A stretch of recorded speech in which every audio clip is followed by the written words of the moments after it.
Terima kasih para pemirsa di rumah yang sudah menyaksikan majelis sore majelis kita semua. Hari ini kita masuki segmen kedua, tentunya masih membahas dengan tema yang begitu menarik terutama di era modernitas hari ini bicara mengenai pendidikan Islam begitu ya. Tadi sempat terpotong dengan jeda iklan, kita ketahui kajian-kajian keagamaan Islam metodenya begitu berkembang hari ini, Pak. Kita ketahui kalau istilah orang Banjar mengaji berduduk itu dijadikan sebagai salah satu yang paling afdol rasanya ketika kita mau belajar ilmu agama.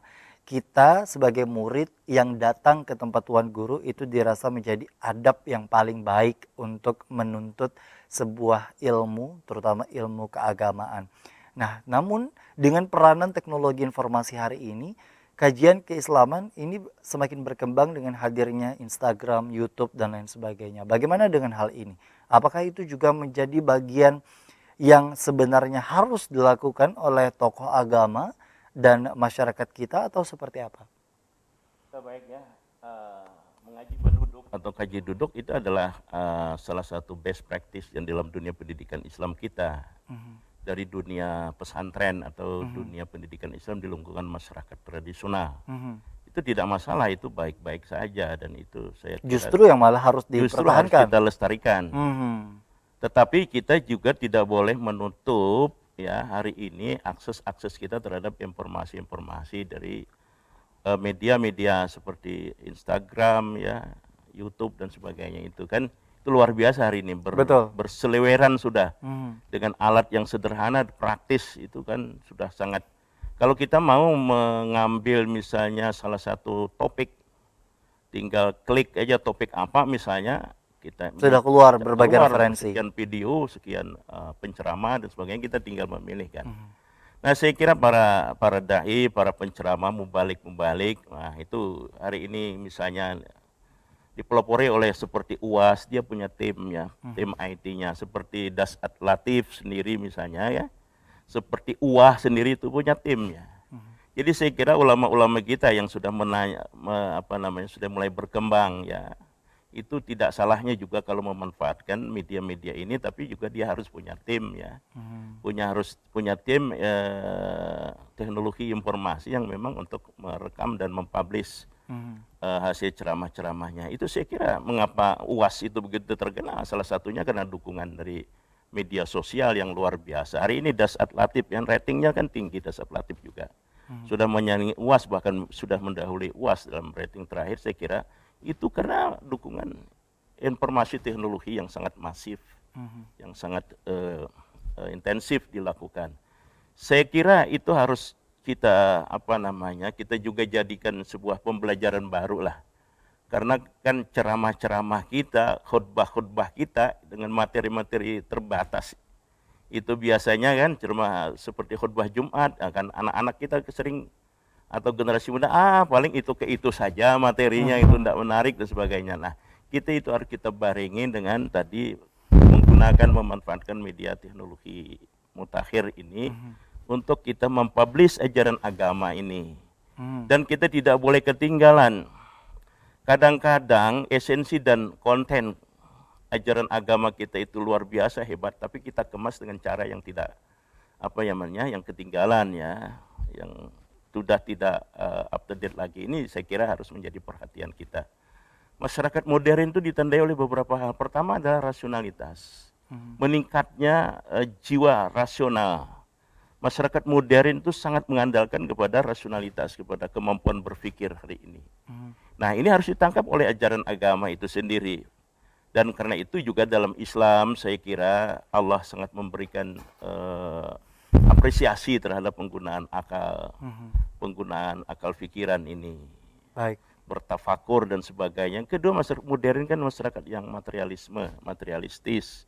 Jadi masyarakat di era yang materialistis ini juga bagaimana kita menyajikan ajaran agama. Saya sering mengatakan di hadapan para mahasiswa itu, cobalah kita jangan seperti memusuhi materi gitu. Jangan seperti memusuhi materi, tetapi kok kita ambivalensi. Jadi materi itu penting dalam agama misalnya. Karena itu ada ajaran tentang ibadah haji saya kira. ajaran tentang sedekah dan sebagainya. Itu kalau orang nggak punya materi itu gimana? Ya, karena itu maka ini jangan sampai kita berikan yang mengutip istilah Pak Prof. Amin Abdullah itu memberikan antidot ya, memberikan injeksi yang mematikan. Seakan-akan Islam itu anti terhadap materi, enggak. Tapi bagaimana materi itu digunakan untuk kemaslahatan. Baik. Karena itu maka Al-Ma'un itu menyebut misalnya bahwa ada pendusta agama itu antara lain adalah orang yang tidak memperhatikan anak miskin ya. Tidak mempedulikan anak miskin dan sebagainya itu. Jadi saya kira ini sebuah inspirasi daripada agama oleh Al-Quran itu sendiri. Tidak memberikan makan kepada anak yatim, menghardik anak yatim, tidak memberikan makan kepada fakir miskin, kita itu butuh materi semua tuh. Jadi kalau umat Islam itu kaya kan banyak yang bisa dia lakukan untuk kemaslahatan, itu intinya. Baik. Nah, hal tersebut kan juga bicara mengenai pandangan masyarakat saat ini yang semacam ada masih masyarakat yang dalam kategori tradisional dan ada yang modern, seolah itu semacam menjadi dua sisi yang kemudian dengan masing-masing pembenarannya.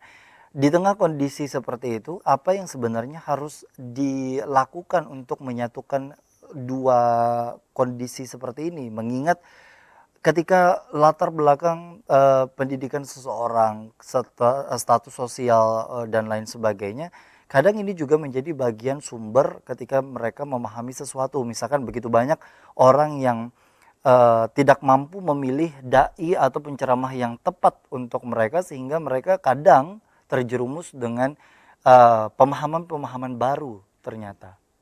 Bagaimana dengan kondisi seperti itu, Pak? Iya, jadi saya kira kita tidak melakukan kontra, tidak melakukan berhadap-hadapan antara kemodernan dengan tradisional. Kadang-kadang di dalam kemodernan itu juga terdapat unsur-unsur elemen tradisional yang perlu kita lakukan revitalisasi ya. Nah jadi pada intinya adalah bagaimana kita menyahuti perkembangan zaman itu dengan jiwa kemodernan. Jadi saya menyebut dengan Islam berkemajuan.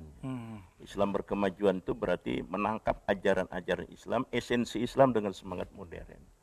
Semangat kemodernan itu yang saya katakan itu pertama misalnya rasional, yang kedua ya masyarakat modern itu mengalami apa yang disebut mass culture ya, budaya kita ini tidak lagi individual atau kelompok tapi sudah culture, bahkan budaya global. Nah budaya global ini kan sebuah kompetisi persaingan yang luar biasa antar berbagai elemen budaya di dunia ini. Karena itu maka negara yang hard culture kata Gunnar Myrdal itu biasanya akan mempengaruhi budaya yang soft culture. Masyarakat atau negara yang sebagai memiliki center ya, dalam budaya persaingan internasional, budaya internasional itu akan melahap ya budaya periperi, budaya pinggir. Jadi selalu berorientasi kepada center. Jadi periperi pinggiran itu pasti tunduk kepada center ya dalam hal apapun. Maka hari ini kita harus mengambil peran bagaimana agama itu tampil menjadi sebuah kekuatan, elan vital bagi masyarakat dunia ini. Jadi misalnya seringkali agama ini kan sangat rasional tapi diperlakukan, disampaikan dengan sangat tidak rasional oleh pemeluk-pemeluknya atau juru-juru agama itu ya. Dan seterusnya. Jadi ini saya maksudkan adalah bagaimana kita menangkap esensi keislaman itu dengan sebaik-baiknya. Saya kira Islam memberikan tempat yang luar biasa terhadap berpikir itu. Jadi Al-Quran itu sering menyebut dengan aspek-aspek menggunakan akal. Jadi misalnya tafakur misalnya ya, bahkan disandingkan tafakur itu dengan zikir. Nah tafakur dengan zikir itu dua aspek penting itu yang perlu kita kembangkan. Jadi tafakur itu kan berpikir gitu, berpikir bahkan secara mendalam. Nah jadi Al-Quran menyindir orang yang tidak menggunakan dengan baik rasionalitasnya, itu disebut sebagai kenapa kamu tidak berpikir? Apalah yaqilun misalnya dan seterusnya itu. Termasuk bagi orang modern.